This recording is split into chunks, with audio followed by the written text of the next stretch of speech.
It's that time of year again, guys. Post World Championships and another memorable event. And this year they were in my time zone for once, which meant an afternoon on the couch rather than the middle of the night. And yes, the men's race was awesome. Remco's ride was splendid, but the ride I want to talk about is the women's elite race and Annemiek Van Vleuten's spectacular victory. Now, yes, unsurprisingly, a favourite won the race, but it happened in the most unlikely of circumstances, and it instantly got me thinking about a couple of lessons that she can teach us all about bike racing that weren't lessons I was expecting to learn from her at this event. So let's dive in and look at 3 racing lessons that Annemiek Van Vleuten can teach us from her world's win. Oh, and before we dive in, a huge congratulations to Annemiek Fisher-Black, Kiwi world champion, the first ever under 23 women's world champion. Proud Kiwi cyclist moment. I was so stoked.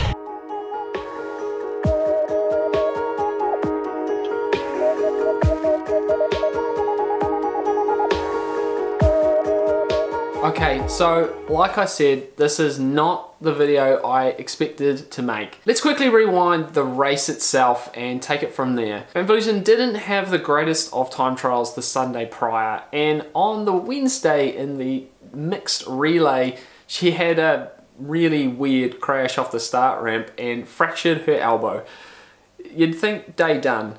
But no, she showed up to the road race and more or less looked off pace most of the day. Clearly the injuries were taking their toll, and there were a bunch of times she didn't look like she was really in it.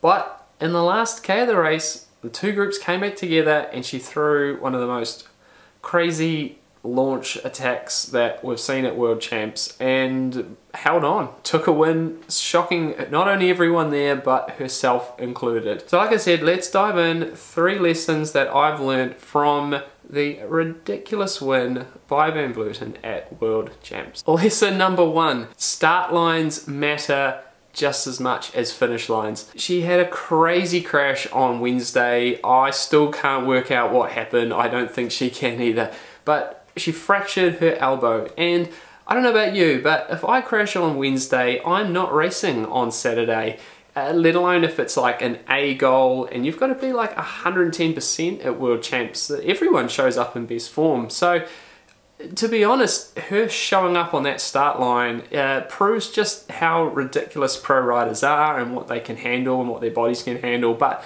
mentally, that must have been super tough showing up, but you've got to put yourself on the start line and give yourself a chance. Start lines are as important as finish lines. Lesson number 2, fight, fight, fight, and fight some more. I probably counted 4 separate occasions where Annemiek Van Vleuten was just out of the race. Like, the attack started flying with 2 laps to go and she was not in the best riders. The 5 riders going clear, she always missed it. Again on the last lap, missed it, tried her best. She even was at a point where she was working for her teammates, Marianne Vos, and it just looked like she had totally given up the ghost, but she was still fighting. She was still in the race. It just, that no give up attitude created a scenario where she could then launch the miracle attack. So for me, it was just the lesson that you've got to be in the race and just keep fighting, keep fighting. You do not know what's going to happen. You just keep fighting all the way to the finish line, no matter what the race is looking like. Right, and lesson number 3 is trust your instinct. Let's talk about that final attack. The groups came back together and there was just this fraction of a pause where everyone sort of sat up and looked around, and Van Vleuten was off the back at this stage and she was just coming up to the group. What an instinct by Van Vleuten to recognize the moment, and it must have been like an absolute fraction of a second. Any hesitation and that was not gonna work. So that's true instinct, that's true gut feel, and for me, the lesson is you've just got to trust your instinct in the moment. Do not doubt yourself when that thought comes into your brain. It may not work, but if you doubt yourself, it will not work. So guys, for me, those are the 3 lessons from the Elite Women's World Champs race in Australia. I loved watching every bit of it. Like I said, I think it was the best race of the week, better than the men's race. Hats off to Remco, and huge congratulations to Neem Fisher-Black for taking under 23 title. I cannot emphasize how much that is a proud Kiwi cycling moment. Hope you guys potentially learnt some of the same lessons from watching. What did you learn from World Championship weekend? What was your favourite race of the week? Let us know in the comments below, and keep the pedaling simple, guys. Hope you get some racing in really soon. We'll see you in the next one. Cheers.